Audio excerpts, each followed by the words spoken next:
শেখ হাসিনাকে দেশে ফিরিয়ে এনে বিচারের আওতায় আনার দাবি জানিয়েছেন বৈষম্য বিরোধী ছাত্র আন্দোলনের সমন্বয়করা।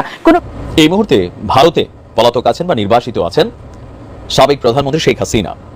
আওয়ামী লীগের যারা নেতাকর্মী আছেন, আপনারা মোটামুটি একটা সুসংবাদ না দুঃসংবাদ আমি জানি না এটা কোন সংবাদ হবে, শেখ হাসিনা যে কোনো সময় বাংলাদেশে আসছেন, তবে তিনি তার নিজেরই। আসসালামু আলাইকুম সুপ্রিয় দর্শক, দেশ এবং দেশের বাইরে থেকে ঠিক এই মুহূর্তে যে আমার এই ভিডিওটি দেখার জন্য ক্লিক করেছেন সকলকে অনুরোধ করব ভিডিওটা না টেনে সম্পূর্ণ ভিডিওটা দেখবেন, কেননা ভিডিওটার মধ্যে খুবই ইম্পর্টেন্ট কিছু তথ্য রয়েছে। বর্তমান বাংলাদেশের রাজনৈতিক অবস্থা খুবই খারাপ অবস্থায় চলেছে এবং এই বিষয় নিয়ে সর্বশেষ যে আপডেট ভিডিওগুলো রয়েছে সেই ভিডিওগুলো এখন আমরা দেখব। তো চলুন সেই মূল ভিডিওটা দেখি। দেখার আগে সকলের কাছে অনুরোধ করব, যারা এখনো আমার চ্যানেলটা সাবস্ক্রাইব করেন নাই তারা অবশ্যই সাবস্ক্রাইব করে সাথে বেল বাটনটি অন করে দিবেন। তো চলুন সেই মূল ভিডিওটা দেখে আসি, তারপরে বিস্তারিত আলোচনা করি। আশা করি সঙ্গে থাকবেন। আসসালামু আলাইকুম, আমি নাইম দক্ষিণ কোরিয়া থেকে। এই মুহূর্তে ভারতে পলাতক আছেন বা নির্বাসিত আছেন সাবেক প্রধানমন্ত্রী শেখ হাসিনা। আওয়ামী লীগের যারা নেতাকর্মী আছেন, আপনারা মোটামুটি একটা সুসংবাদ না দুঃসংবাদ আমি জানি না এটা কোন সংবাদ হবে, শেখ হাসিনা যে কোনো সময় বাংলাদেশে আসছেন, তবে তিনি তার নিজের ইচ্ছায় আসার চেয়ে, যেটা এই মুহূর্তে ভারতের সংকট দাঁড়িয়েছে যে বাংলাদেশের সাথে কূটনৈতিক সম্পর্ককে ঠিক রাখতে হলে আদালত যদি নির্দেশ করে বসে, অলরেডি নিয়ে প্রসিডিং চলছে, ভারত থেকে শেখ হাসিনাকে বাংলাদেশে ফেরত আনা হবে। এখন শেখ হাসিনা বাংলাদেশে ফেরত আসলে আসলে কি ঘটবে, একটু চক্ষু বন্ধ করে আমার ভিডিওর বাকি অংশটা শুনলে আপনি বুঝে যাবেন। ধরেন শেখ হাসিনা বাংলাদেশে আসলে প্রথমত ওনাকে এয়ারপোর্টে গ্রেপ্তার করা হবে, রাইট? ওনাকে গ্রেপ্তার করা হবে, মিডিয়া কাভারেজ উনি পাবেন। তারপরে কি হবে? ওনার বিচার হবে, জেল হবে। খালেদা জিয়ার সাথে যা ঘটছে, আমি এইটা নিয়ে অনেক ভিডিও বলছিলাম যে খালেদা জিয়া হয়তো একজন কাজের মহিলা পাইছিলেন, শেখ হাসিনা হয়তো ওইটাও পাবেন না। কিন্তু আরেকটা ভিন্ন চিত্র আপনি দেখতে পাবেন। ডক্টর মোহাম্মদ ইউনূসের যে সরকার, এই সরকারের এথিক্স কোনটা? যারা অপরাধী তাদের বিচার হবে, যারা অন্যায়কারী লুটেরা তাদের বিচার হবে। তো আওয়ামী লীগের শাসনামলে বাংলাদেশে মাসের ভোটে আওয়ামী লীগের প্রায় নিয়ার অ্যাবাউট 40% সমর্থন আছে। এই সমর্থকদের মধ্যে লুটপাটকারী শ্রেণীর সংখ্যা আপনি পাবেন বড় জোরে 40-এর মধ্যে 3% যারা লুটপাট করছে, দুর্নীতি করছে। কিন্তু বাকি 37% মানুষ এখনো কিন্তু বাংলাদেশে আছে, তারা ঘাপটি মাইরা আছে অথবা নেতৃত্ব শূন্য অবস্থায় সামনে আসতে চাচ্ছে না বা একত্রিত হতে পারছে না। এখনো আওয়ামী লীগ যদি একত্রিত হয়, এটা কিন্তু একটা টেনশনেবল ফোর্স, টেনশন হওয়ারই বিষয়, কারণ টাকা আছে, ক্ষমতাটা এখনো আছে। আর যা ঘটছে বাংলাদেশে, ভিতরে গোসা আছে, জিদ আসে।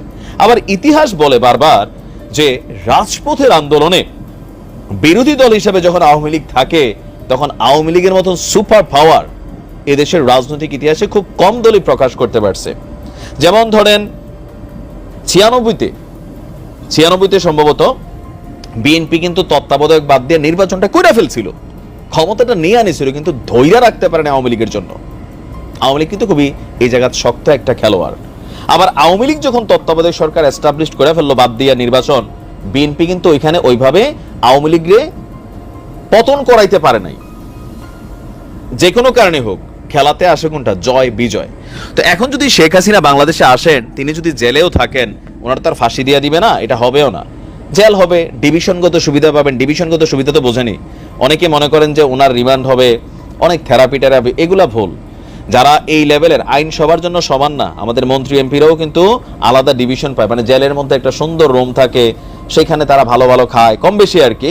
তাদের সুযোগ সুবিধা, চিকিৎসা, এখানে অনেক কিছুই আলাদা হয়, যেটা আমার আপনার মতন সাধারণ মানুষ আমরা যেরকম ভাবি ওই রকম না। কিন্তু মাঠে যে আওয়ামী লীগ শূন্য একটা অবস্থান তৈরি হয়েছে, সেটা কিন্তু আওয়ামী লীগ শূন্য থাকবে না। এখন যেমন 10 জন সমন্বয়ক বা 5 জন বিএনপি নেতা চাইলে একজন বাড়িতে গিয়া আওয়ামী লীগের একটা প্রতিষ্ঠানে আপনি হাত দিয়ে ফেলতে পারতেছেন, একজন মানুষের পিটাই ফেলতে পারতেছেন, অথবা একটা ব্যবসা দখলদারিত্ব নিতে পারতেছেন, ওইটা কিন্তু থাকবে না। কেন থাকবে না? ডক্টর ইউনূসের সরকার যতক্ষণ ক্ষমতায় আছে, এই সরকারটা কিন্তু কোনো দলকে আলাদা ফেভার দেবে না। গতকালকে শুনছেন না, সোজা বক্তব্য ডক্টর ইউনূসের, আমরা কোনো দলের পক্ষে অবস্থান না, আমরা এমন একটা পক্ষে অবস্থান যেন এই দেশের ডেমোক্রেসি ফিরে আসে। তো গণতন্ত্র যদি ফিরাই আসে, অলরেডি আওয়ামী লীগের নিয়ে যে নিষিদ্ধের রিট হয়েছে সেটা বাদ নাকি? বাদ হয়ে গেছে না? বাদ হয়ে গেছে। তার মানে এখানে রাজনীতি থাকবে আওয়ামী লীগের, এটা আপনি চান না চান তো এর আগে আওয়ামী লীগ চান নাই, আওয়ামী লীগ চায় নাই জামাত থাকুক, তো বহুত কিছু করছে, কিন্তু দিন শেষে কি পারছে? পারে নাই। তো আওয়ামী লীগের বিরুদ্ধে এরকম কোন অ্যাকশন নিলেও কিন্তু আসলে পারা যাবে না। তো এখন ডক্টর ইউনূসের সরকার থাকাকালীন 2 বছর 3 বছরের জন্য তিনি যদি থাকেন, তাহলে আওয়ামী লীগ রাজপথে আবারও শক্তিশালী হবে। এমনকি আগামী নির্বাচন আসতে আসতে তারা নির্বাচনে একটা শক্তিশালী দল হিসাবে ভূমিকা রাখবে। এটাতে ঝামেলায় পড়ে যাবে জামাত। জামাত কেন ঝামেলায় পড়বে? যদি ডক্টর ইউনূস সাহেব 2 থেকে 3 বছর পরে নির্বাচন দেন, জামাত যদি তাদের দলগুলোর সাথে, ইসলামিক দলগুলোর সাথে একত্রিত হয়ে নির্বাচনে না যায়, তাহলে কন্টেস্ট কিন্তু আবারও one kind of Awami League বিএনপির মধ্যে হবে। দ্বিতীয় আসনটা জামাতও পাইতে পারে, বিএনপিও পাইতে, আওয়ামী লীগও পাইতে পারে। বিএনপি জয়ী হবে, এটাই সবাই বুঝি, আমরা জানি, অথবা জামাত জয়ী হইতে পারে। তো সবকিছু মিলায়া পররাষ্ট্র মন্ত্রণালয় থেকে বলা হয়েছে ভারতের সাথে এই বিষয়ে কথা চলছে, আমাদের আদালতেরও নির্দেশনার ইস্যু আছে। তো আদালত থেকে যদি নির্দেশনা চলে আসে, তাহলে তো সেই ক্ষেত্রে শেখ হাসিনাকে ফেরত চাইবে বাংলাদেশ। আর ভারত তো তাদের প্ল্যান এ বি সি অনেক কিছু রাখছে। তো সেখানে হতে পারে যে শেখ হাসিনাকে বাংলাদেশে পাঠাই দিতে পারে, কারণ তিনি আসলে বাংলাদেশ আওয়ামী লীগ আবার জীবিত হবে। তিনি না আসলে এই রাইট নাও সিচুয়েশনে বা আগামী 10 বছর আওয়ামী লীগ কিন্তু আর জীবিত হইতে পারবে না, কারণ নেতৃত্ববিহীন অবস্থায় দল পড়ে গেছে। আর আওয়ামী লীগের মোটামুটি ওয়ান ম্যান শুয়ে নিয়ে মানে লাস্ট কয়েকটা বছর ছিল যে সকল কিছুই সাবেক প্রধানমন্ত্রী ওনার নির্দেশে হইতো, স্থানীয়ভাবে লোকাল নেতা তৈরি হয় নাই। তবে যারা আওয়ামী লীগের মধ্যে লুটপাট করছে, দুর্নীতি করছে, অন্যায় অত্যাচার, রাহাজানি, ছিনতাই, খুন যাই করছে, প্রত্যেকের কিন্তু বিচার হবে। এটা মাথায় রেখে ইউনূস সাহেব এই বিচারটা করবে, এটাতে ভুল নাই। শেখ হাসিনাকে দেশে ফিরিয়ে এনে বিচারের আওতায় আনার দাবি জানিয়েছেন বৈষম্য বিরোধী ছাত্র আন্দোলনের সমন্বয়করা। কোন ব্যক্তি বা গণমাধ্যম যদি গণহত্যার নির্দেশদাতাদের পুনর্বাসিত করার পরিকল্পনা করে, তাদের পরিণতিও শেখ হাসিনার মতোই হবে বলে হুঁশিয়ারি দেন তারা। ঢাকা বিশ্ববিদ্যালয়ের রাজু ভাস্কর্যে বিক্ষোভ সমাবেশে সমন্বয়ক সার্জিস আলম বলেন, ছাত্র জনতার গণ অভ্যুত্থানে অর্জিত বিজয়কে যারা নষ্ট করতে চায়, তাদের সব ষড়যন্ত্র নস্যাৎ করা হবে। দেখুন মুশফিকুর রহমানের রিপোর্ট। কোটা সংস্কার আন্দোলনের পর স্লোগানে মিছিলে আবারও সরগরম ঢাকা বিশ্ববিদ্যালয় ক্যাম্পাস। স্বৈরাচার বিরোধী স্লোগান দিয়ে রাজু ভাস্কর্যের পাদদেশে এসে জমা হন বৈষম্য বিরোধী ছাত্র আন্দোলনের শিক্ষার্থীরা। এতে বক্তব্য রাখেন সংগঠনটির অন্যতম সমন্বয়ক সার্জিস আলম, হাসনাত আব্দুল্লাহ সহ অন্যান্যরা। তারা বলেন, শেখ হাসিনাকে যারা পুনরায় ক্ষমতায় আনতে চায়, তাদের 20 দাঁত ভেঙে দেয়া হবে। যারা খুনিদের পুনর্বাসিত করার চেষ্টা করছে, তাদের পরিণতিও শেখ হাসিনার মতো হবে বলেও হুঁশিয়ারি দেন আন্দোলনের নেতারা।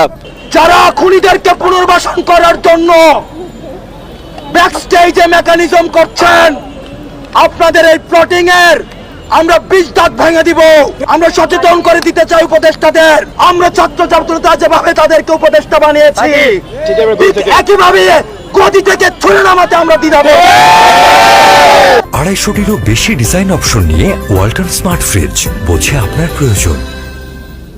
আমরা দেখছি আমলাতন্ত্রের বিভিন্ন পর্যায়ে কিছু স্বৈরাচার আর ফ্যাসিবাদের হায়না এবং শকুনরা কু করার চিন্তা করছে। আমরা জানিয়ে দিতে চাই, বাংলাদেশের ছাত্র নাগরিক যখন এক হয়েছে, তখন আপনাদের এসব কুকুরের মতো লেজ গুটিয়ে পালাবে। যতবার এই আশঙ্কা হোক, আমরা ঐক্যবদ্ধভাবে সকল দমন করব।